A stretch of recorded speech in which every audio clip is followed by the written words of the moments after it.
Yeah. So we're going to come back to Marengo because we haven't spoken to you for a while, and it's basically wound to an end. The Marengo trial, maybe you'll just remind those listening what it is and how many people have been on trial. So the Marengo trial is the case against Ridouan Taghi, which started in, the actual start was in 2021. And there is, so he's the main suspect. There is 16 other suspects, among which a few of his, his biggest wingmen. One of them is Said Razouki, who was arrested in Colombia and then extradited quite late into the trial. So that's one of the reasons why it's been delayed, maybe 6 months to 9 months. And one of the major characters in the trial is what we call a crown witness, which probably is better in English, a deal witness. And he has opened up to the police and given a lot of statements and evidence. And together they are suspected of at least 6 completed Underworld killings between 2015 and early 2017, and then a number of setting up of Underworld killings or failed Underworld killings. And considering the number of suspects and the amount of crimes being committed, at least according to the prosecutors, this can be seen as the biggest murder trial in Dutch history. Now, during the course of the evidence that was heard, was there much coming in from that, those encrypted phone hacks, from the first being Ennetcom, from Encrochat? Was there information being used in the course of the trial that was decrypted from them? Yes, actually, the deal witness, Nabil Bey is his name. He was arrested, or actually he went to the police early 2017. That's already, more than 6 years ago. And in terms of the developments in the crypto communication story, it's a lifetime. Yeah. Because in 2017, early 2017, the Dutch police were getting the first Ennetcom messages. The story is that the server of Ennetcom was in Canada. They discovered it and confiscated the material in 2016, April or May 2016. Then it took a judge about 8-9 months to see whether that material could be used by Dutch police. And that was authorized late 2016, early 2017. And then they started to get, an idea what was in the messages. Later in 2017, they also confiscated another PGP server, which is called PGP Safe, and that server was in Costa Rica. The data they got a lot quicker. So, like during the summer of 2017, they gotten a lot of messages, and actually, the messages sort of underscored what the deal witness Nabil had been telling about Taghi and his crew. And they are the main body of evidence, I would say, in the whole trial.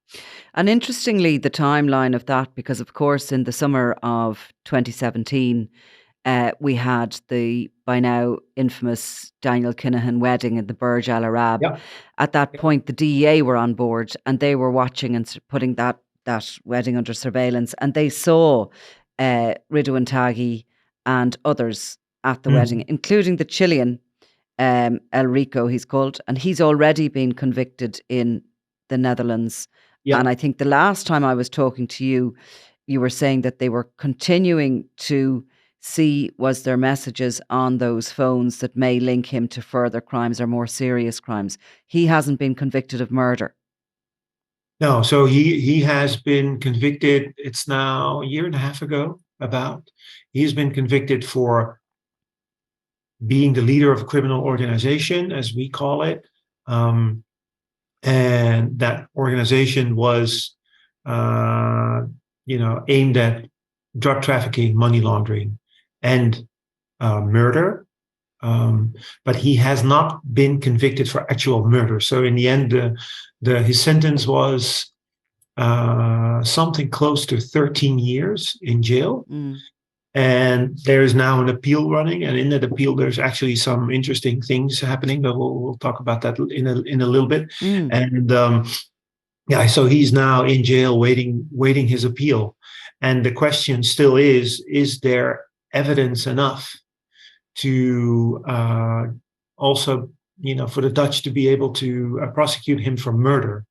And the thing here is that he was arrested in Chile and then extradited to the Netherlands. But at the time he was extradited, he was only extradited for drug trafficking and money laundering. And that means, according to international law, that the Chileans have to approve him being prosecuted for other things than the things he was extradited for. And there has been some effort by the Dutch prosecutor's office to see if they can, get the Chileans to approve that he can also be prosecuted for murder. But as of now, they have not reached they have not presented enough evidence in Chile for them to say, okay, you can go ahead with that. So for the time being, the case against him is what it is, criminal organization, drug trafficking, money laundering, and that's where it's at. And what's now interesting is one of the other people, at the wedding in Dubai was an Italian guy named Raffaele Imperiale. And I'm sure you've talked about him on your show. He is now a pentiti in Italy. So he was arrested in Dubai in the summer of 2021. And then he was extradited, I think, somewhere last year. And he is now talking to Italian prosecutors. And Imperiale was one of the main business partners of Taghi and of Rico. So the question is, will Imperiale spill his beans on those two former partners? Now, that will end up as a political matter nearly, Jan, won't it? Because it'll be the Italians have him. He's talking to them. They'll obviously want information that is relevant to the Camorra, who he was supplying with drugs and guns and a money laundering service. So they will want to use him in relation to that. So the Dutch will be asking the Italians for any help they can give. It's funny when you look at all this, especially the phone traffic and the decryption of the messages. The Dutch have been so central and ahead of the game on this. And everybody is relying on the Dutch now to give the messages. When we think of the amount of messages that are dating back to Ennetcom, to PGP Safe, to Encrochat, what came next? Was it Sky EC? Yeah. Came next. Yeah. And then we've had the last one is Exclu, I think. Yeah. So that's 5 major hacks. And each one of them has presented police forces with millions and millions of encrypted messages, which they've decrypted, and they then have to troll through them. Like, how does human beings do that? Or is it done by computer? Do they pick a word and try and search for it? Yeah, it's computer assisted. So the interesting thing about the live hacks, so that started with Encrochat in 2020. Then they actually are reading the messages as they were sending them through the Encrochat service. Under Dutch law, the police has to prevent serious crimes from happening if they know about it. So if there is messaging between two nicknames or aliases that they don't know, and they see that they're planning a murder, the police have to act on that kind of information. So they have artificial learning programs, so AI intelligence learning programs, and they through those programs, they select messages that they think can present a clear and present danger for a person or a huge drug deal or a cash transfer of millions of euros, and then the police have to act on that. And so they have a system in place that they use computers, and then the computers do the first selection of messages that can be deemed, they need like actual attendance from the police. Almost sort of in a red, orange, red, Yes, amber, exactly. and green alert system. Yeah. And then the police themselves have to read the messages and interpret what is going on. And in the case that they see something, like a planning of a killing or something like that, then if they have enough information, they will act on it. And it actually happened a few times. So one case, there was a corruption case. So they were seeing a corrupt police officer using Encrochat when the hack was not official, so they were still undercover trying to get as much messages as possible. And they arrested that cop on the basis of messages sent in like the weeks before his arrest. And then they found next to his bed, they found an actual Encrochat phone that he used. So yes, they use some kind of computer learning skills, and then we have like a forensic service. It's called the Dutch Forensic Service, and they have built this search machine so they have all the messages uploaded in that machine, and then it allows you to search. And it searches in two ways, because it's pretty important to understand, as I have been explained it. You have the messages itself, which are evidence in court, but you also have like networks. So you have all these nicknames and phone addresses that communicate together. And a lot of times people started with Ennetcom and they ended up with Sky. And a lot of them actually used the same set of nicknames. Right. So if somebody was using Afro 21 or a bald guy on Ennet, a lot of times those nicknames came back on Sky. And so what they do is, they look at all those nicknames in the different systems and see if they can connect them to each other. And then the extra tool is if they arrest somebody and they find a phone on that person, they can see if they can open it. And then, you see the address book of the phone. And that helps you. So then okay, this phone belongs to this person. And this is his address book. And then you use that information to go to that huge database to see if you can identify all the aliases in the phone of the person you've arrested. And then you can sort of start developing a network of contacts. And that's sort of what the Dutch police at one point called, with these tools, it sort of gives us a blueprint of the Dutch underworld and the connections to the international criminal world. Yeah.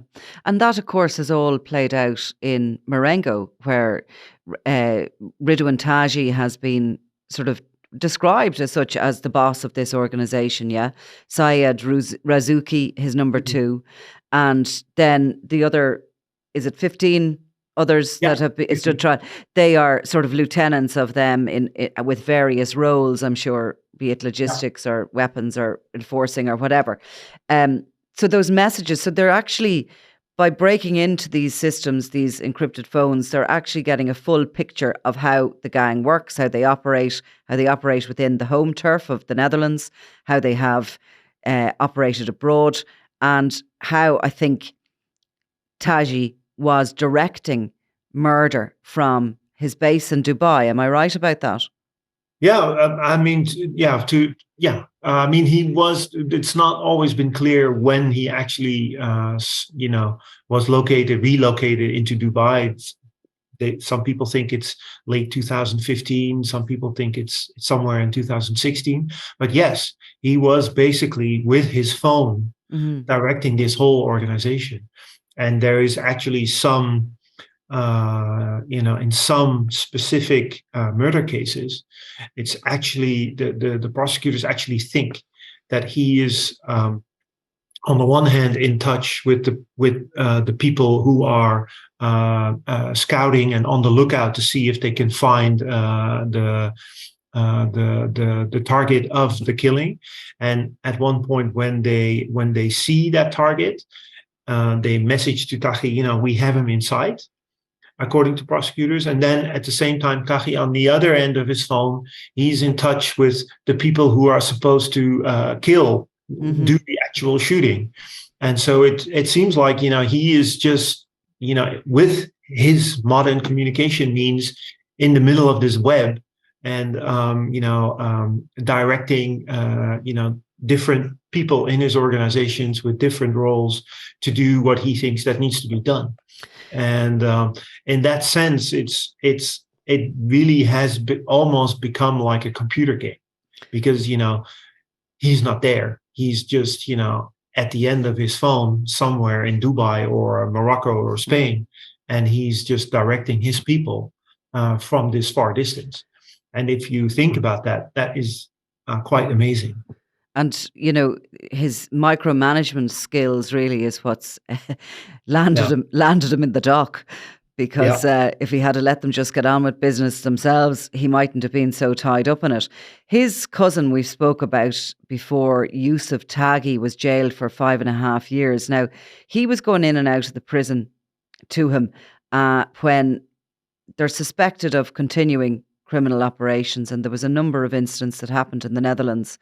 The murder of Peter R. de Vries, the journalist, the murder of Dirk Wiersum, the criminal lawyer, and the murder of Nabil B's brother, the witness's brother. Where are we at with all of that now, and what are the conditions that Taghi is living under in prison? Is he literally locked down now? Yes. So the conditions in prison now, he is in complete isolation. And I think he is only allowed contact with his lawyers and one 10-minute phone call a week. And if he wants to have a phone call with a family member or his wife or one of his children, they have to be in a Dutch police office. So he is not allowed to call to people who are not under direct surveillance of the police, so they can see what's going on. So this is an extreme strict regime, which is also actually for all the other prisoners in the what I always call the Dutch supermax. It's the same regime. So, for instance, Rico, the Chilean, he's also in that kind of regime. So it's very strict. In relation to those 3 murders, the scenario of the police and the prosecutors is that these 3 murders were committed under the direction of Taghi or members of his organization.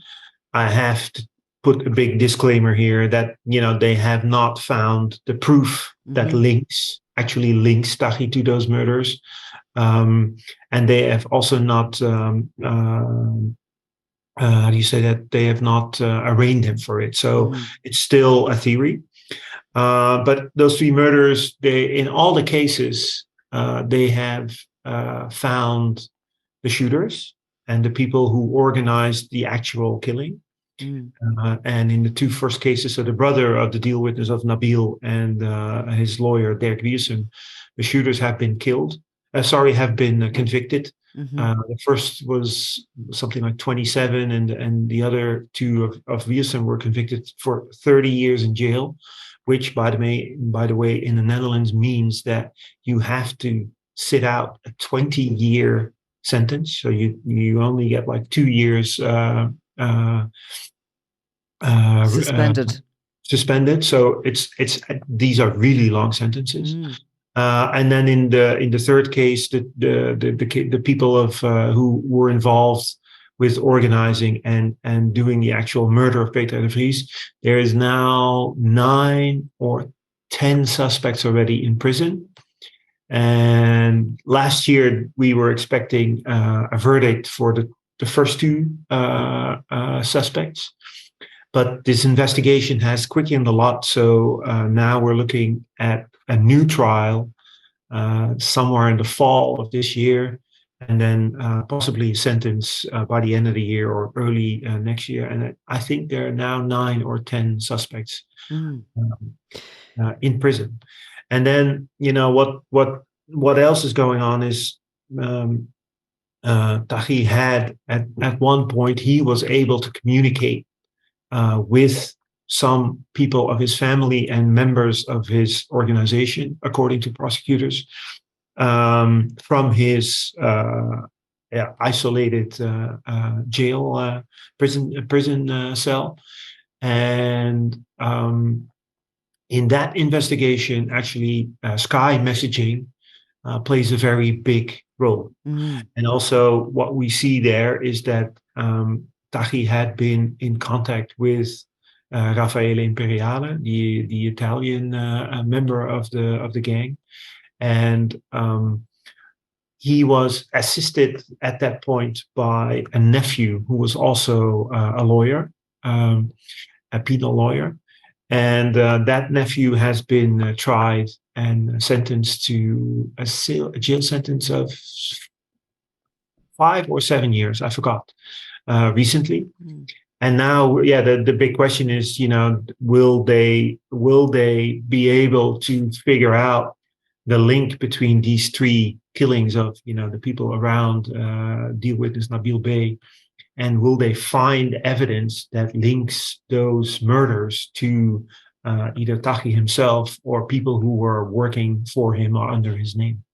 Now, you mentioned to me before that, Taghi, that his organization is vast. It's a large sort of multi-generational almost organization with strong bonds, some of them familial, up to 200 members identified in the wider organization.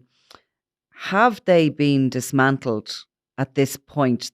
I get a sense that there's some calm has finally settled in the Netherlands. And has this organization been, by the arrests of a lot of these hitmen through other tragedies and that happened after Taghi was brought in, have they been weakened?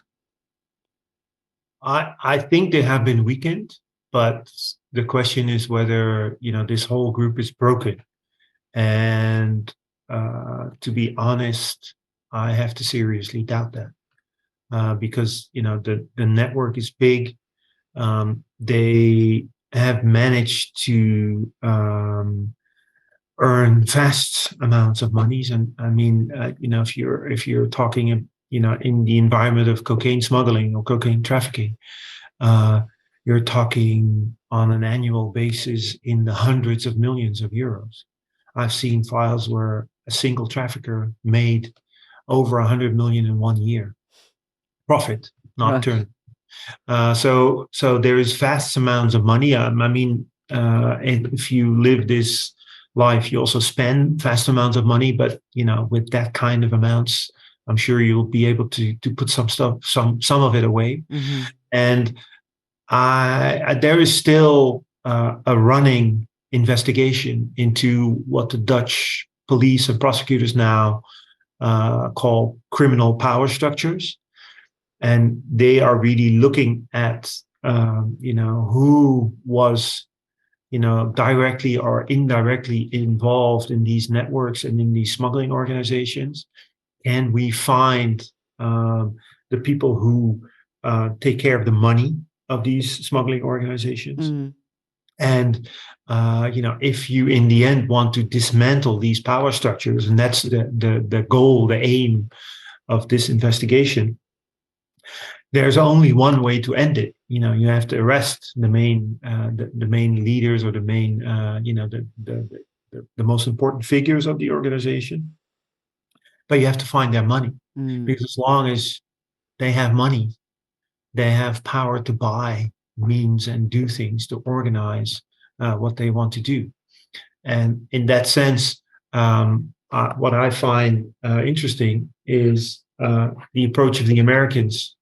If you look at what they are doing with the organization of Daniel Kinahan in the States, they are not going after criminal behavior. They're just going straight at their business and their assets. And it looks like the Dutch want to do that, with the criminal part of the organization of Taghi. And I presume all the evidence is there in that vast amount of communication and decrypted messages that is now in the possession of the Dutch and the Belgians and the French and the Spanish and the UK, and I think we have privy to some of them ourselves. But the secrets of the underworld and that enormous growth of the of organized crime over the past 10, 20 years during the cocaine gold rush is all there in those messages. Yeah, it is. And so, in relation to that, project of breaking power structures of Dutch underworld, what they've done is they've taken all those messages, all those encrypted messages. So from the early Ennetcom to the Sky messages, the whole database. So we're talking hundreds of millions of messages. And they started investigating on keywords relating to money, possessions, and money laundering. And police presented like a first analysis of that investigation. And the conclusion of that was that, and it did not come as a surprise to me, but in the end, if you look at what they found, it is quite a dramatic change of the way we think about money in the underworld. What they're saying is that because of the strict money laundering laws that most Western countries have in place now, criminals have developed like a secondary financial structure, an illegal financial structure, a parallel banking world, where they've built basically their own infrastructure to pay each other, to do transactions with each other, and to keep credit and debit lines open. And what I've learned from my contacts in the underworld, they've always told me, if you're looking at the major traffickers in the world, they try to do as much business without any money going back and forth. So they basically have credit lines, and every so often they finalize the score. So at the end of the under the line, you have to pay, or you're going to get money. But they're trying to do it as much as possible. With as much as possible of these transactions, they do with as little money as possible. So they, for instance, use international trading agreements and international, let's say, buying and selling of clothes, or buying and selling of plastics or chemicals or toys. And that's how they try to settle their scores. So, there's one guy somewhere in Latin America who's owed 100 million euros or 10 million euros. And then there's a Dutch guy who orders a whole shitload of toys from China and has them sent to Latin America as the payment for that, their underlying score. And this is what's called transaction-based money laundering. And that's how they think the underworld is really dealing with the vast amount of cash they have. And it's actually, it's hugely complicated, but it's also really fascinating how it works. So they actually think that you have brokers in the Netherlands who just whose job is to if somebody needs 1 million euros to settle a score, they're going to find somebody else who has 1 million euros that he can give away or lend out as you wish. And then the broker brings those two parties together, and then money changes from one owner to the other, and then and then it also means there is a debit or a credit between those two. And these brokers, they are in contact with underworld bankers, and they have just massive amounts of cash that they use to do these transactions. So it's actually thought that there is this amount of criminal cash that is just, floating around between people to settle scores. And then one of the fascinating details about that investigation is they use every printed euro bill, whether it's a €5 or a €500 bill, has an exclusive number on it. So every bill has a single number on it. And they give you a photo of a €5 bill, and that number is your token to confirm when somebody does a drop off or a pickup. That number on that bill is the token, as the password to say, okay, I'm legit. This is my token. I'm supposed to give this million to you or get this million from you. So that's how it works, and it's really complicated. I hope I've tried to explain it, but they have learned quite a bit about this whole underworld banking system. And the next step is now, can they use that knowledge to, find the money and break down the organizations that have sometimes or most of the time legal assets and connect them to the criminal world. It's almost ironic that that world are relying on a system essentially of trust between some of the most untrustworthy people in the world are all having to trust one another that they'll get paid eventually. Totally ironic. And obviously it's running just as a completely separate economy. It's a percentage of the economy. You'd wonder, would it just make everything, it'd be like a tidal wave hitting the world economy if they did manage to crack into it and for the legitimate economy to take the sort of that black money back, what would happen? It's for an economic mind, which isn't mine. But just going back then to Marengo, before we finish, there's been calls for life sentences for Taghi, for Syed Razouki, and for the other members of the organization.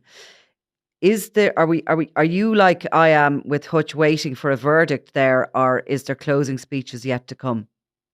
The closing speeches are happening in April, and then whenever you're suspect in a case like this, you have the chance for a last word, and that's really the end of the case in itself. And those are scheduled for April.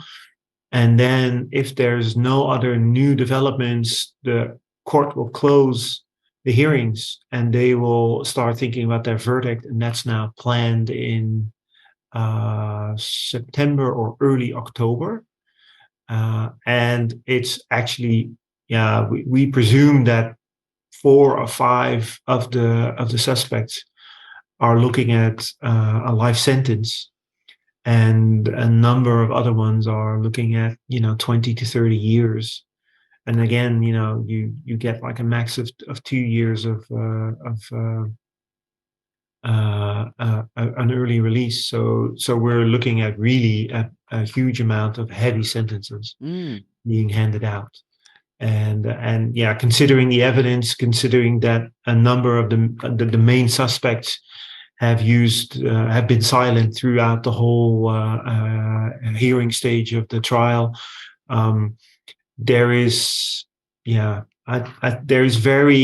may be in 1 or 2 cases that you could think, okay, this might, it's unclear what the court will do, but in most cases it looks like it's going to be very, very harsh. And if you consider that there are 6 murders committed and more than 6 planned but failed, then you can see that they're going to be heavy sentences if they're convicted. Yeah. You mentioned there about El Rico and the appeal, that there was some interesting aspects coming up in that. Is that again related to the encrypted phones? Yeah, it is, because Rico had contact with Taghi and with Imperiale on through Ennetcom or PGP Safe. early on, so like 2016. And they, the prosecutors think that they have been talking about having somebody killed in Dubai. And since Imperiale is now pentiti, they had wanted to hear him as a witness in the trial against Rico. Now there's an appeal, and during the trial they couldn't find Imperiale, but now there's an appeal, and Imperiale is in an Italian cell. Yes. So they're trying to, as I understand, they're trying to arrange a hearing as Imperiale as a witness with a digital technology, like we're doing this podcast. Yes. And I've heard that is possibly scheduled in April or in May, but it's unclear whether it's going to happen. And there is one just like little thing in Italian law, as you know, when a guy like Imperiale takes a deal, the Italians have 6 months to get all their evidence out of his statements. So after 6 months, the phase of giving statements is over, and everything has to be put on paper, and that's sort of what the pentiti law does in Italy. And one of the interesting things in that period is that, according to Italian law as well, a pentiti has to tell everything about his criminal possessions and assets. So in this case, Imperiale has to give up everything he owns, and gathered all his investments gathered by criminal activity. And if you think about the fact that this guy has been on crypto phones, since they were around until he got arrested, he has to think, what have I told to anybody about, investments, money, storages, and that kind of stuff? Because if they catch him, not telling the whole truth about what he owns in criminal assets, because there are some messages that they have from him, and he tries to didn't speak about it, then his deal might fall through. So there is quite a bit of pressure on him, if I understand it right, to really tell the whole story. And then that means what is going to come up. So as for me, I am really looking forward to reading his statements whenever they come. I don't think it will be before the summer, and to hear what he has to say about the people that he worked with. And then we're talking obviously about Taghi and about Rico, but we're also talking about the Kinahan clan. Yeah. And it's going to be fascinating to see what he is going to tell us about this whole international cooperation on drugs trafficking. For sure. When was the murder they were supposedly planning in Dubai? It was in 2016. It's been discussed during his trial. We had one infamous drug trafficker who's called Samir Bouyakrishan, Samir Scarface, and he was killed in Spain in 2014. And he has a brother, he's called Karim, and they were talking about killing Karim in Dubai. And they were messaging about, do we have the ninjas ready, and do we have their knives, and do we have this and that? And according to police and prosecutors, they were talking about killing this Karim Bouyakrishan by stabbing him, not shooting him, but stabbing him. And again, Rico was not tried nor convicted for this. It's been discussed in the Taghi trial, but it's been set aside as not relevant enough to prosecute him for. But in relation to, can they prosecute Rico for more than money laundering and drug trafficking, but for murder, this is one of the cases that they're looking at. So the question is, does Imperiale know more, and is he going to talk about it? Because that could be, for Rico, it could be the difference between 12, 13 year sentence that he has now, or looking at lifetime sentence. And God knows what's there for Daniel Kinahan, given the relations between them all. Well, look, Jan, fascinating as always, and definitely come back to you. All right. I'll come back to you by May, because you have a few things wrapped up then as well, don't you? You'll have an idea on whether or not Imperiale is going to be giving that video evidence Yeah. in the RICO Yeah. appeal, and also we'll have a conclusion of the Marengo. So, look, thanks a million for your time and for keeping us up Welcome. to date on what's happening in the Netherlands. All right.